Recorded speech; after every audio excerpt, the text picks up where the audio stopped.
The Scrum Alliance has just announced a new pathway to their prestigious Certified Scrum Professional credential.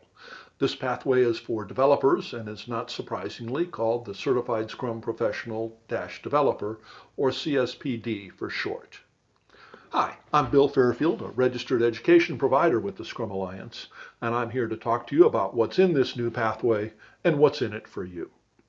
For years, the Scrum Alliance has had a highly successful pathway to Certified Scrum Professional for both Scrum Masters and product owners.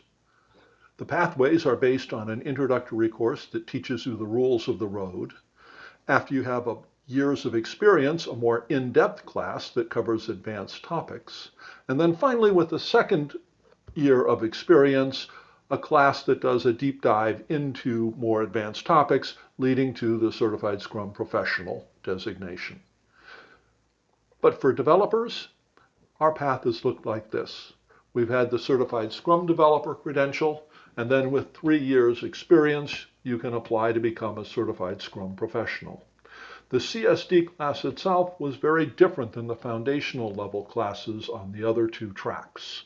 This was a 5-day class as opposed to the 2-day class, and the most common approach to it involved getting a Certified Scrum Master credential before you were eligible for your CSD. In addition, there was no education support between getting the Certified Scrum Developer credential and earning your CSP. That's now changed with the new credentialing pathway.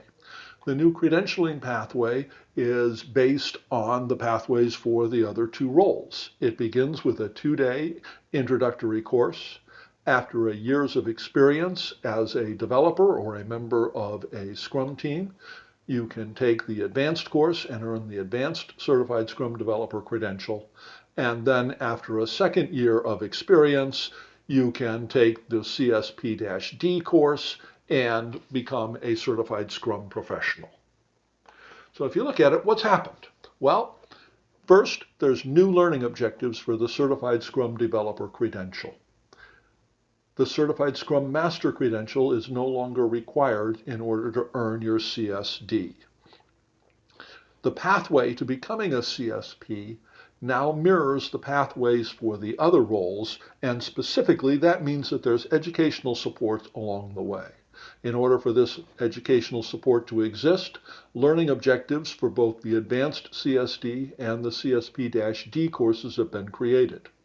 Like all Scrum Alliance courses, the Scrum Alliance has set the learning objectives, and it's up to individual instructors to develop highly interactive and engaging classes that meet the learning objectives.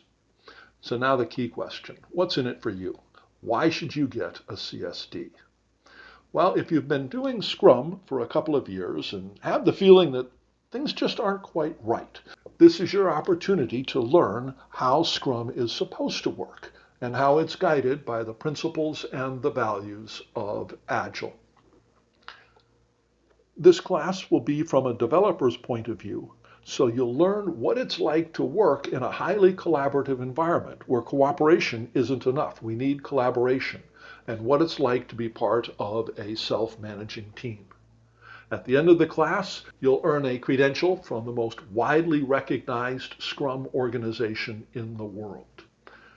You will demonstrate to potential employers and to peers your dedication and willingness to stay on the cutting edge of all things Scrum. And finally, you'll be given a 2-year membership in the Scrum Alliance, the largest collection of Scrum experts in the world. If you decide to take the course, what will you learn?